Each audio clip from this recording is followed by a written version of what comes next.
You're listening to the Mind Your Business podcast, episode number 97. Today, we're talking all about how to think like Einstein. So, stay tuned. Hi, I'm James Wedmore, and I've built a multiple seven-figure internet business that offers the financial freedom to do what I want, when I want. And I'm the first to say that hard work and hustle are not essential ingredients for your success. So, how do you build a thriving business from the inside out? Now, with over 800,000 downloads, this is the Mind Your Business podcast. All right, hello, ladies and gentlemen. James Wedmore here, and thank you so much for tuning in to another episode of the Mind Your Business podcast. Now, I apologize if my audio isn't as phenomenal and wonderful as it usually is. I am actually coming to you from New York City. My wife and I have rented an apartment in the city over in the West Village, and we're here for a month, hanging out, relaxing. That's the big ironic piece, trying to relax in a city that never sleeps. Nevertheless, we are here and soaking up the city, enjoying the energy and all the wonderful people, places, and things to do while we're here. And we didn't want to pause the podcast, so we're still recording episodes. And one of the things that's really special is, you know, there are a lot of extraordinary people that live here that you can get in front of in just a few minutes. And today's episode is no exception. So I'm about to introduce to you a very special guest who's been a good friend of mine for many years. In fact, she was the first person I met when I moved to New York. I lived here in 2012 for a year, and she reached out to me to connect with me like a week before, or less than a week before I moved out here. And so she's the first person I met. And I quickly learned that she has some incredible gifts. And I started working with her and just saw extraordinary results in my life, miracles. And she's been doing what she does for a super long time now, and I'm just really proud to share her gifts with you guys. And yeah, so her name is Laura Hames Franklin. Some of our listeners are already familiar with Laura, and you know, it's so fascinating what she does. So I am going to request you guys keep a totally open mind. It's almost too confusing and complicated for me to explain it, but to the best of my ability, Laura really works with this mind-body connection. And, you know, the name of the podcast is Mind Your Business. And what Laura really helps to do is help connect the mind with the body, which is something that I've always struggled with personally, I've always been very left brain, very cerebral, very thinker, think. And she really gets you to connect it and have a whole mind and a whole body approach to life, to business, to everything you're up to, so that you can unlock your full potential. And for me, this was so outside my zone of what I thought was even possible and what I even thought was a blind spot for me. And it's truly extraordinary. So she uses muscle testing and tapping and all kinds of other modalities in order to help release limiting beliefs and blocks that you have and access your full potential. And I think we're going to do a few episodes with Laura because she's just so amazing and she has so much stuff to share. And I can't wait to put her in front of you guys. So today's episode was just the tip of the iceberg. It was just one piece of the conversation, and we decided to start with the mind itself.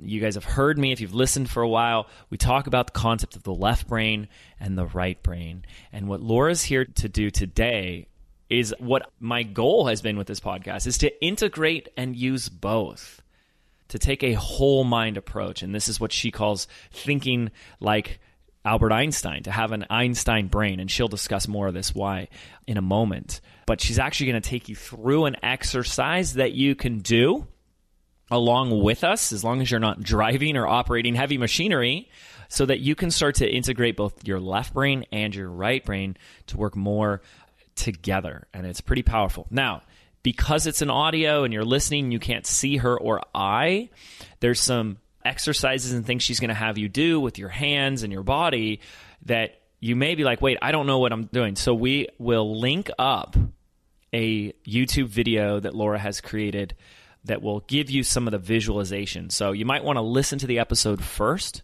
just to kind of hear what we're doing and then go back and watch that video. But anyways, I want to stop talking and I want to introduce you to my good friend and our special guest, Laura Hames Franklin. All right, hello, ladies and gentlemen, James Wedmore here. And today I have a very special guest. And we're going to talk about how to think like Einstein, how to have an Einstein brain. And I'm here with my very good friend and our special guest, Laura Hames Franklin. Laura, how you doing? I'm great, James. Thank you for having me here. Excited to share this very important topic because, hey, we all have a brain and there's an Einstein in every one of us, and I'm here to set them free. I love it. I love it. So before we get into this, because I'm really excited, we've known each other since like 2012 now. It's been a while. It's been some years. When I introduce you, I do probably a poor job of introducing you, but the one thing I do say is I've said Laura's always been my secret weapon. And I think you guys you'll find out why in a moment. But that makes me super proud and honored to share one of my secret weapons with all of our listeners here on the podcast. So Laura, could you take a moment and explain to our listeners a little bit about what you do and how you came about doing it and why you do it? That is the question of questions. So, yeah, thank you. And it's been an amazing journey to know you. And as James said, we met in 2012. And my journey has really been always about how can I reach my potential. And I think that's immediately where I connected with you, because you're clearly about how can I be the best me. You surround yourself with people who are reflecting that back, and that positive energy is contagious. And I've always been really seeking, okay, how can I be the best me, and what are the components that create that? And through my life, I've done various different trainings. I actually went to dance school and did a degree in dance, so I was always connected to my body. How can I be the best me in my body and really achieve what I know is possible, reach that potential? And then I'd always been fascinated with then kind of like the psychology behind the body. So we know, okay, I have a body, I have a mind, but very rarely do we actually think of those as the same thing. It's like, okay, I go to, school and I do my lessons for the mind part, and then I, have my like physical practice. Maybe you do sports or you go to yoga class, and very rarely do we really start to experience how they are actually connected. So during my journey, actually, when I was at dance college, I found a book in the library that was all about mind body and how to use your mind to improve your dancing and how to improve your performance. And so this was kind of, I feel like, my first portal into, oh, there's something else. So at dance college, I was being told all these things and trying really hard to do them. I was following the steps, doing what I was told, and yet still felt frustrated and like I wasn't reaching my potential. I opened this book and suddenly it was like, oh, I'm missing a whole piece. I'm missing how the mind is connected to the body. And that really just opened my mind to there's something else. Through my life, I kind of was like taken on this treasure hunt by life. I never had one of those like big catastrophes like many people do, but it was really just life saying, okay, here's the next thing, here's the next thing, here's the next thing. I moved to New York in 2004, which was a crazy leap. I moved basically not knowing anyone here, not having a visa, not having a job, not having any money. And I was like, I had this feeling of like, go to New York. So I moved to New York, and shortly after started discovering some different practices that were basically blowing my mind. And I started having these kind of healing sessions where I was experiencing challenges I've had in my body for my entire life vanishing, like back pain vanishing, like stress in my neck changing, my emotional state changing. And what was crazy was that it wasn't somebody doing something to me. It was really my body really learning that it can heal itself. And so I was kind of taken on this journey of, okay, the body can heal itself. We have this wisdom inside of us. How do we tap into that? Continuing my journey, kind of long story short, but ended up hanging out with a scientist named Nassim Haramein, who has written a unified field theory that basically, talking of Einstein, took Einstein's field equation and completed it by adding some parts that Einstein never got to finish in his lifetime, although he had clues that they were there, adding spin and torque to actually create a unified field theory. So basically the science to show how everything is connected. So how every single atom in the universe is connected to every other atom, and we really are existing in infinite energy. So I had, the dance background, the mind, the body heals itself, and then this piece with like the physics of the universe. And so over the next few years, I was like, what is my thing? And how do we make this applicable? Because it's cool to know your body can heal. It's cool to know your mind is powerful. It's cool to know that, the universe is connected. But that's useless if I can't apply it to my life. So fast forward a little bit more, entered the entrepreneur world back in 2011 and really started to discover, what am I here to do? How can I help people to be the best them by bringing all these tools together, synthesizing it, and really helping people to access their potential as fast as possible, and without having to go through all the, there's so many things out there and so many opinions, but how to help people really connect in to know what is true for them and to be able to access the truth, kind of like, quote unquote, the truth, but the science of the body, the science of the universe, the science of how our body heals. And then I just started having such immense response. You described me as your secret weapon. It's like this information and this practice that no one is talking about, and it's now, I feel like people are ready for it, and just taking people through the pathway of being the best them. And I do that. My kind of online school is called Superhuman School.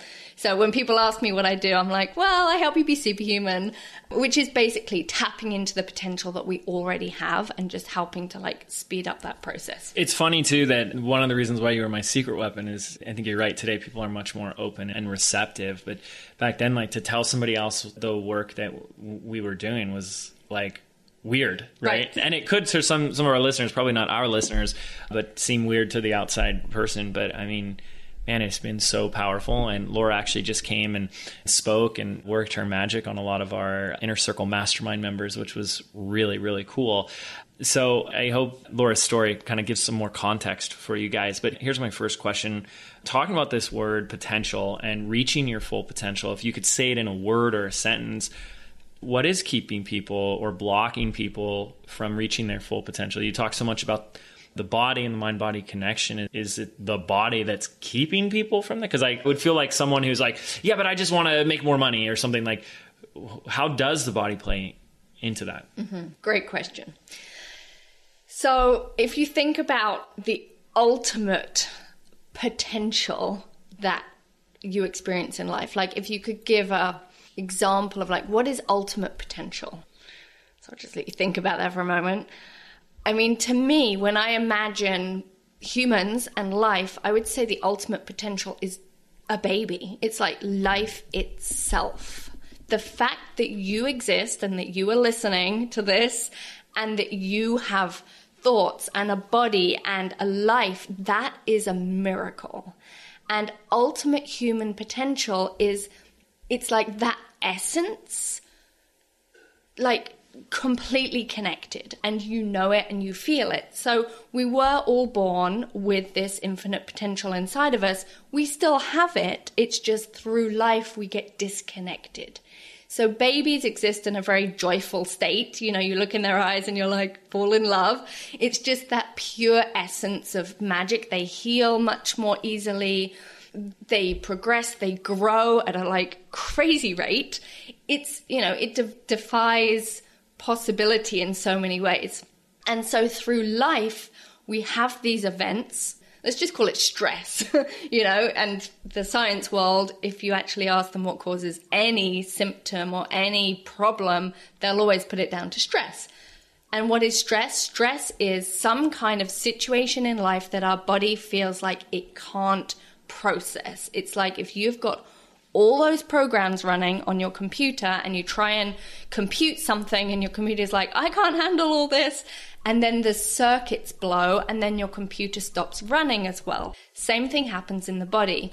Your parents split up, you fall out of friendship with your best friend, you break your leg, you have some kind of stressful event, and we have many of them. I mean, think about this day or this week. I'm sure you can name at least 5 stressful things. All of those things impact us, and they create communication breakdowns that basically take us further away from that natural state of healing, that natural connection to that infinite intelligence. So it's still there, it's just we get disconnected, and it's like the disconnect happens, yes, in our body, if we equate our body to be kind of like a computer that can get like bugs in it or like, the hard drive clogged up, and we need to kind of defrag the computer, we need to clean out the hard drive, we need to kind of update the operating system and kind of do those repairs on the like physical body. And I'm like using my fingers in quotation marks there, because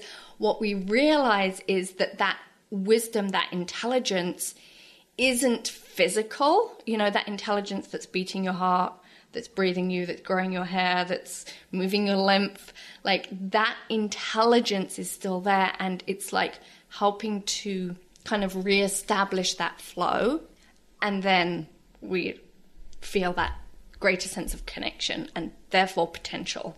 Wow. That is intense. And I don't think most of us make those connections on our own. I definitely would say I haven't for the vast majority of my life. And so I definitely want to go further down that rabbit hole of investigating potential through the mind-body connection. I think we've both decided to start this conversation out with a conversation around the brain. And I love it. I think it's a great idea. And this concept of thinking like Einstein or having an Einstein brain. So let's just jump in there. Why an Einstein brain, and why is that significant? So I'm sure all of you are aware Einstein was brilliant. He was a genius of our time. And what we know about Einstein is that he was brilliant not just in one single area. He was actually brilliant in both the arts and the science. And for me, he represents thinking with the whole mind, really using your whole brain. And they actually did do an autopsy on Einstein when he passed away, and they found that there was an area in his brain that was very, very highly developed. And this area is fascinating because it really gives us the key to why he was so brilliant, and then how we can actually access that brilliance ourselves. So have you got any idea what that part of that brain might be? Do not ask me. Please don't ask me. So it's something called the Corpus Callosum. The Corpus Callosum. And the word doesn't matter. What matters is there's a part of the brain which connects, it unites, or it separates, depending on how you look at it, the 2 hemispheres of the brain. So I'm sure everyone is familiar with the concept of right-left brain. So the right brain, more intuitive, more feeling, it's more feminine, it's that like big picture, it's more the art and the like perceiver. Whereas the left brain is the more masculine, logical, linear reasoning, put it in a box, have to understand it, and if I don't understand it, it's not real.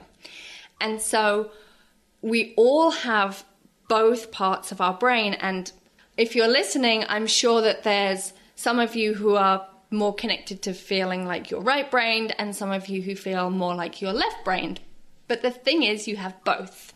And one thing I want to throw in here is if you're not sure if you're more left-brained or right-brained, I highly want to recommend episode 20 of our podcast, where I take you through the Myers-Briggs personality type, because one of the distinctions they create there is one of the letters is either a T or an F, a thinker or a feeler. And it's very similar. Like what I love and I get really passionate about is seeing similarities and similar messages coming from different angles. And that's something I've always noticed is, I'm traditionally very left brain, very logical thinker. And over time, I realized exactly what Laura is talking about here, which is the significance, the value of integrating the other half. And I just have to say here so people get this, I would say that my normal logical thought process would be if I wanted to be more of a genius, if I wanted to be more like Einstein, it would be to develop my left brain more, to fill it with more facts and data and more strategy. And the argument you're making would be quite the opposite. Mm-hmm. Is that correct? Absolutely. Absolutely. And, if you think about, and let's think about something you did today. So I know you got up, you got dressed. Every single action involves both right and left brain. So you had to decide, what am I going to wear?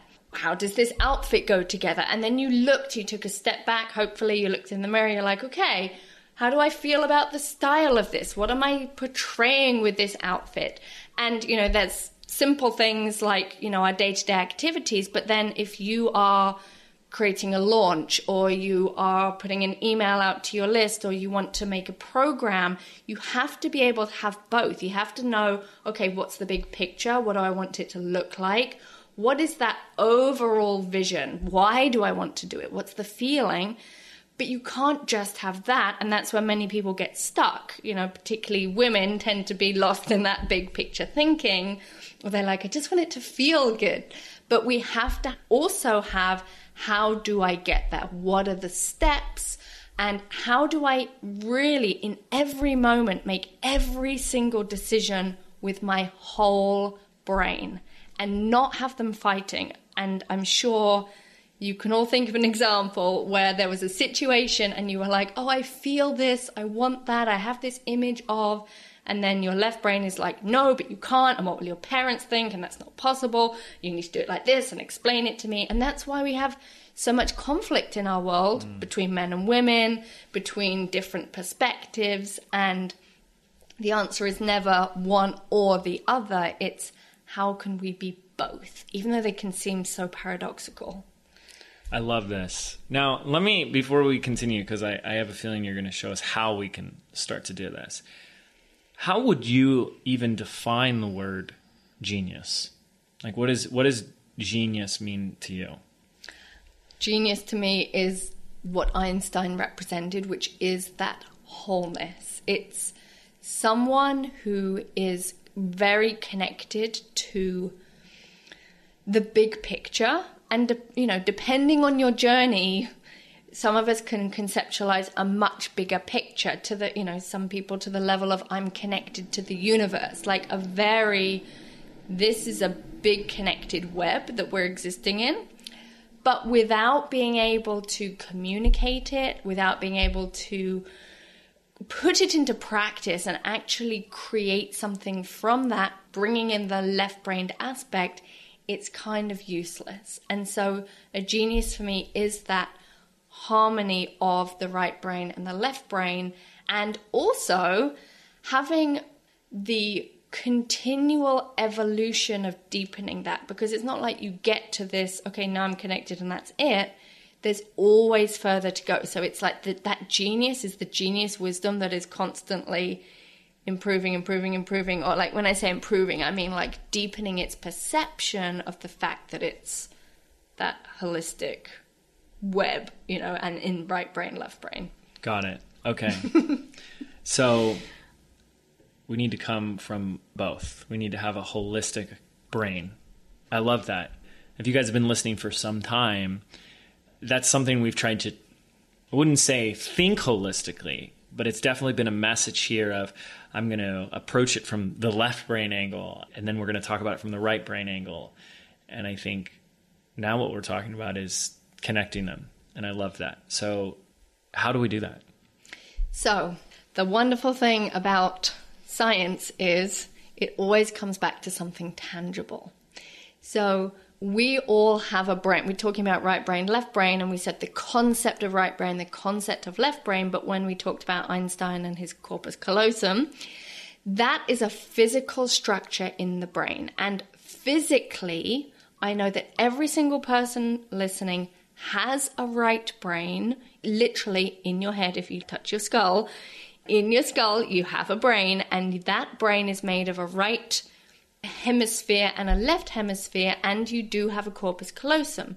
So rather than trying to give you something to outwardly do, another tool, another strategy, or telling you think like this or think like that, we can actually go, it's like instead of trying to tell your computer to kind of act different, but we haven't actually changed the code, we can actually go into the brain and get the brain to update, to reevaluate how well are these two hemispheres connecting. So we can actually get your body to run a physiological update to improve the blood flow in your brain, to improve the, that your brain is an electrical circuit. So it's like literally there's electricity running in your brain. So we need to improve that, and we need to make sure that all those circuits, you have 100 billion neurons in your brain.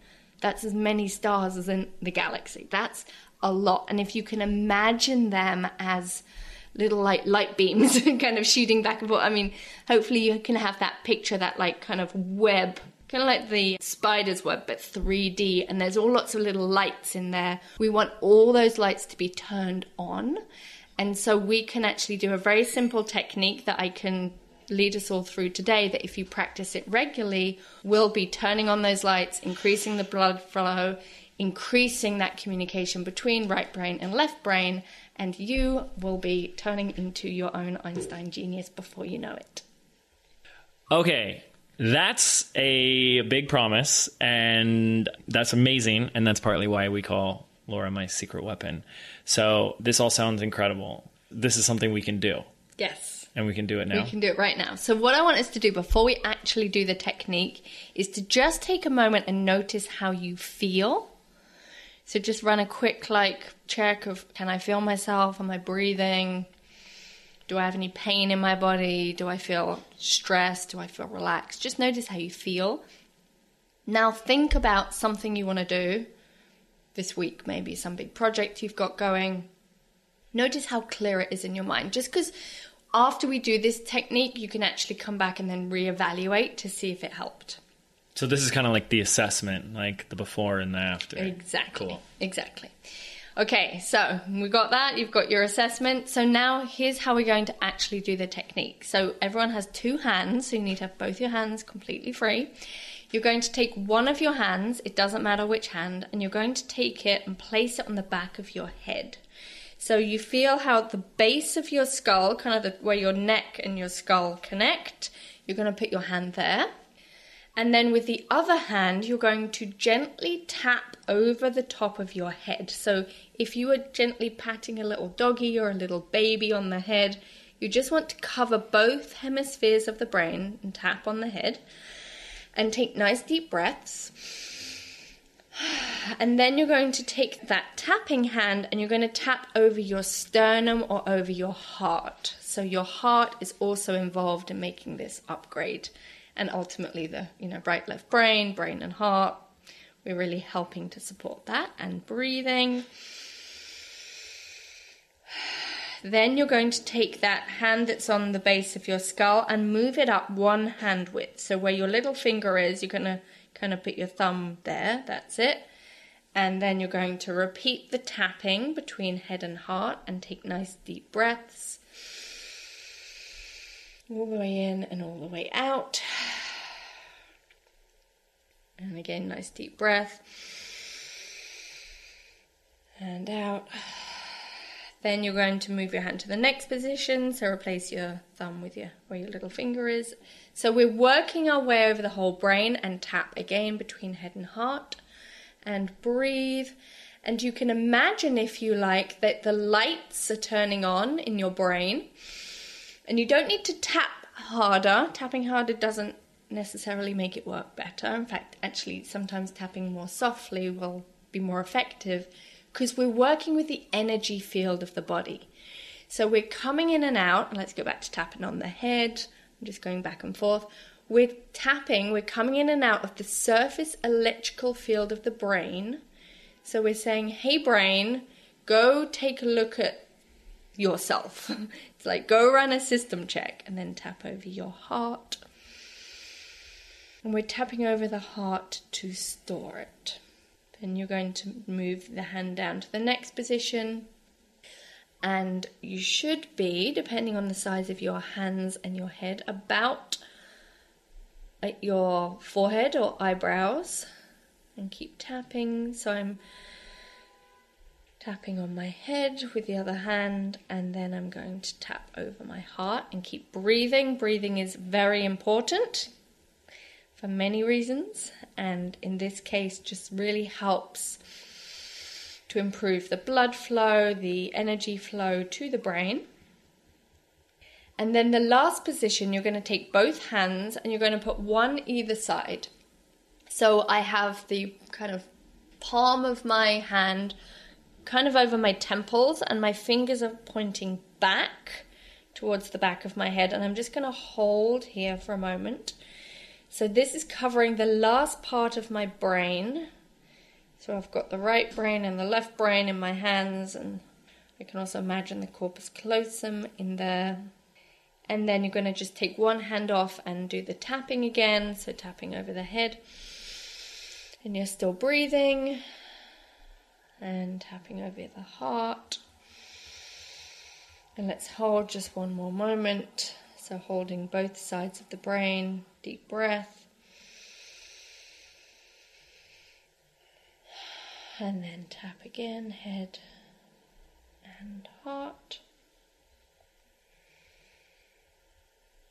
That's good. And then you can just relax your hands and just rest for a moment and just do nothing. So maybe you can just close your eyes for a moment and just let yourself notice if you feel anything. So you might feel, depending on how sensitive you are, you might feel some tingles in your brain.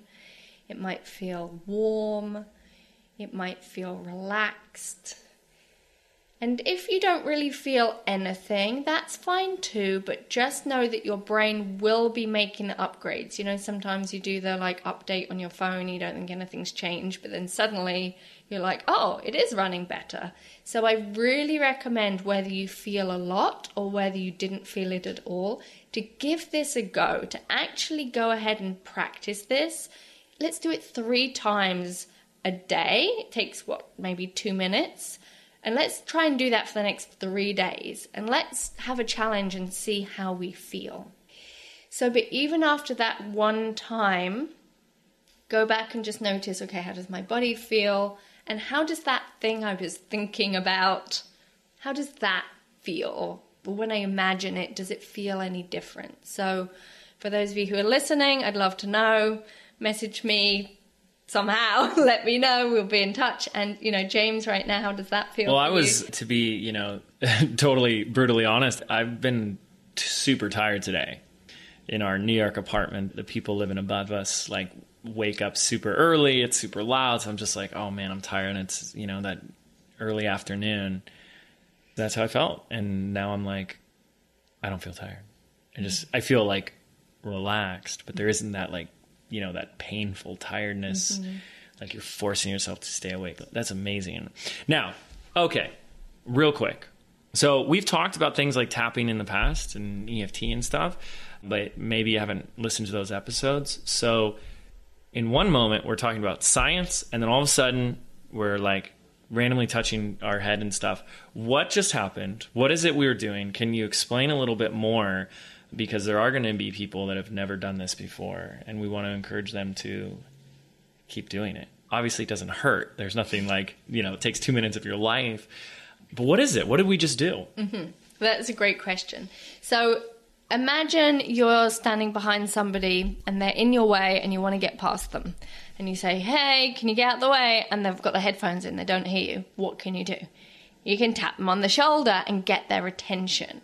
And so the tapping is really it's bringing attention to an area. And so in this case, we're bringing the attention to our brain. And so everything is perception. You feeling your body is your brain it's receiving information from your body and having an experience that then you are interpreting in your brain as life. And so when we bring it more attention, more awareness, and we talked about increasing the blood flow, increasing that neural activity, if you had EEGs on the brain while we did this, you would see that there's an increase in brain activity. So we are literally lighting up the brain cells, and we are literally bringing that awareness. We're saying, hey brain, go look at yourself, go make the updates. And, so often we can't see things in life, particularly if it's yourself. If you have greens stuck in your teeth from breakfast, those of you who eat greens for breakfast, you don't know unless A, you look in the mirror, or B, someone tells you, and then you're like, why didn't they tell me earlier? And so it's like doing that. We're bringing the attention deep into our brains so that our brains can make the connection, can clear out, any kind of, let's say, blockages in there, and really just increase the neural activity. I love it. Now, not to put you on the spot, but you don't have any visuals for our listeners on just like what those positions were? I have a video on YouTube. Okay. So we will link up a video that shows exactly how to do this. This is about integrating both halves of the brain so we can think and act like Einstein, which is awesome. And it takes 2 minutes. And so our homework as a best practice would just be doing this 2 to 3 times a day?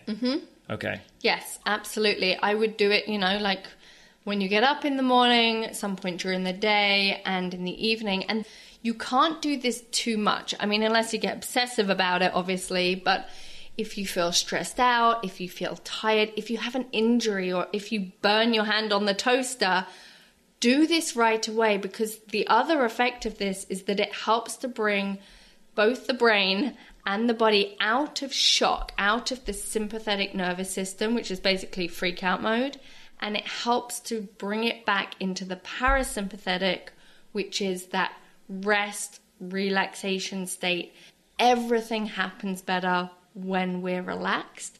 So it really, really helps to reset. And also, if you have trouble falling asleep in the evening, do this. And if you have an injury or any kind of shock, do it, because it will help to bring you out of that shock. If you have an accident and you have to call an ambulance, the first thing they do is try to bring people out of shock, calm them down. It's okay. It, stops bleeding. It helps to immediately initiate the healing response. That is what we need. And we need that all the time for every little stressor of life. This is amazing. So we all have a left and a right side of our brain. I would say the average person, most people, are dominant in one or the other, unless you are already Einstein and just born that way, unless he knew about tapping back then and was secretly doing this and not telling anybody. But the secret, in air quotes, is to live not just wholeheartedly, but whole brainly as well. I love that. And with this simple 2-minute exercise that Laura shared, you can start to do this as well. And by the way, I just love the self-assessment, the before and after, because sometimes the shifts are subtle. And I've done tapping and stuff in the past where you kind of left going like, did that do anything? I don't even know. But to get really present and aware, to even like fine tune that awareness and seeing progress, I think for someone like me, especially very left brain, inspires me to keep doing it. Be like, okay, it might be subtle, but it's still something. That's pretty significant. That's profound to me. So some people might think this is totally weird, and that's okay, because I used to think this stuff was totally weird. So how do we bring this all back around? Where does the mind-body connection then come in, and where do we go from here? Well, we just talked about the brain today, but newsflash, you have a whole body, and your whole body is affecting your life. And it's not just affecting your health and how you feel, but it's actually affecting what decisions you make, how productive you are, how much energy you have, how powerful you can be in your business, how successful you are in relationships, how much money you can make. And when we are in business and in life and really wanting to reach our potential, that infinite potential is in our body. So this was like a grain of sand on a epic, gorgeous, beautiful Hawaii sandy beach. And there is so much more. We have so much untapped potential. We know that. And when we can dive into, okay, where is all that magic inside of my body, start to learn how to tap into that and kind of do those updates on a cellular level for the whole of us, that's when it really gets fun. So I would love to. That's what we're going to talk about on the next session with Laura. So to sum up and get people really excited for that, your body affects your life. Is it your mind that's affecting your body? Is it like a two-way street here? How does this all connect? It's a two-way street. Okay. So your body is your mind and your mind is your body. And we can do some exercises where you can actually feel that, how immediately when you think something, it changes your physicality. Yes. And how you can really imagine some very deep stuff that's going on in your body, even like your blood flowing through your veins or your heart beating or your breathing. But kind of even more fascinating is how our body kind of develops its own little personalities, its own little like ways of seeing the world, and how each body part has a job that is affecting our mind. So real quick, I'll give you the example of the liver. The liver is a very big organ. We all have one. It's to do with detoxing, it's to do with metabolism. It's doing so many processes in our body to keep us healthy. That organ, it's like it has to metabolize, it has to organize, and it's literally having to get us moving. It's like the engine in the car. And if for whatever reason we have imbalances in our liver or a memory of, you know, something very emotional that wasn't processed fully, or we inherited, you know, any kind of like liver toxicity, that will affect how we are motivated in life, how we plan, how we organize, how we really get things moving. And so sometimes we get so, you know, caught up in like mindset and what do I need to do and what actions do I need to take.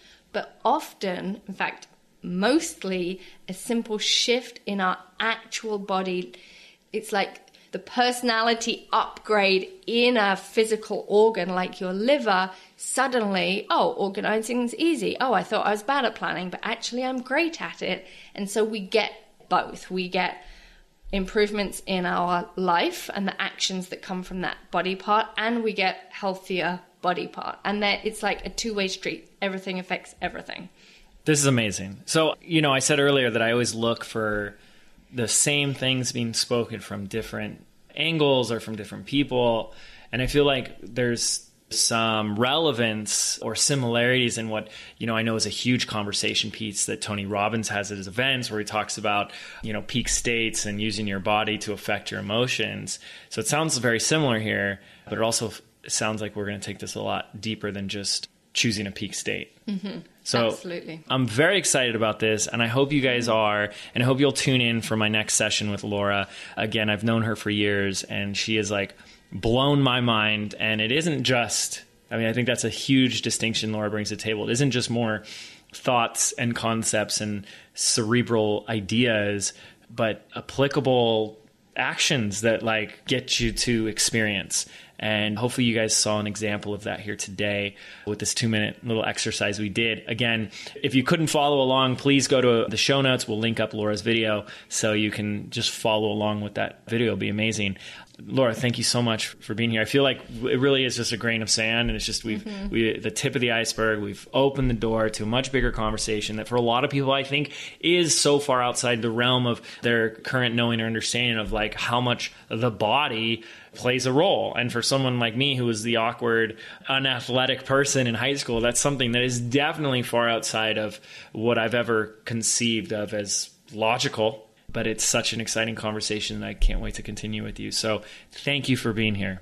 Absolutely. Thank you so much for having me. And I'm super excited to hear all of the amazing ideas that you get once you've balanced your brain and become geniuses. Awesome, you guys. All right. Thank you so much for listening. We'll see you on the next one. Take care.